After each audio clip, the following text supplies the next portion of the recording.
पाकिस्तान और न्यूजीलैंड के दरमियान चौथा टी20 टाकरा। रावलपिंडी में शदीद बारिश और यालाबारी, खेल रोक दिया गया। न्यूजीलैंड ने 5 विकेट के नुकसान पर 64 रन बना रखे हैं। मजीद इसी पर बात कर लेते हैं। ग्राउंड में मौजूद हैं हमारे स्पोर्ट्स एंकर अरसलान खोकर। जी अरसलान, बताइएगा।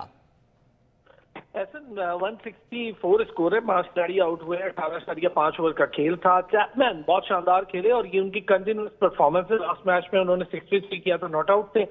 आज 71 किया और नॉट आउट थे। पहली बैटिंग न्यूजीलैंड कर रहा था। पाकिस्तान को मौका मिला कि आज जरा चेस करके अपनी स्ट्रेंथ चेक करें, तो अबेंडन हो गया मैच। अब देखते हैं कि क्या होगा। लेकिन एक चीज बड़ी मजेदार हुई कि पाकिस्तान ऐसे लग रहा था जैसे रावलपिंडी लॉर्ड्स में तब्दील हो गया। आपको याद होगा कुछ अर्सा पहले लॉर्ड ग्राउंड की कुछ पिक्चर्स बड़ी वायरल हुई थी जिसमें पूरा सरफेस जो है वो आइस से भरा हुआ था। तो यहाँ भी ऐसा ही था कि स्नो पूरी थी और पूरा सरफेस स्नो के साथ भरा हुआ था।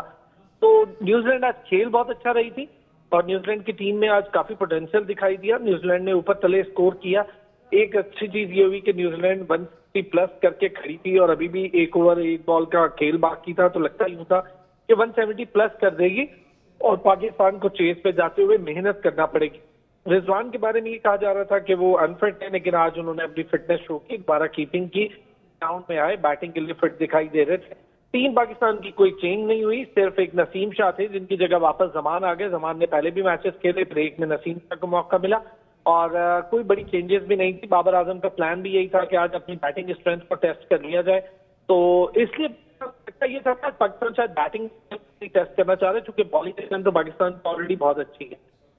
सही, बहुत शुक्रिया अरसलान। न्यूजीलैंड बहुत अच्छा खेल पेश कर रही थी मगर किस्मत ने साथ नहीं अभी दिया और बारिश हो गई। अब देखते हैं आगे क्या होता है। शुक्रिया।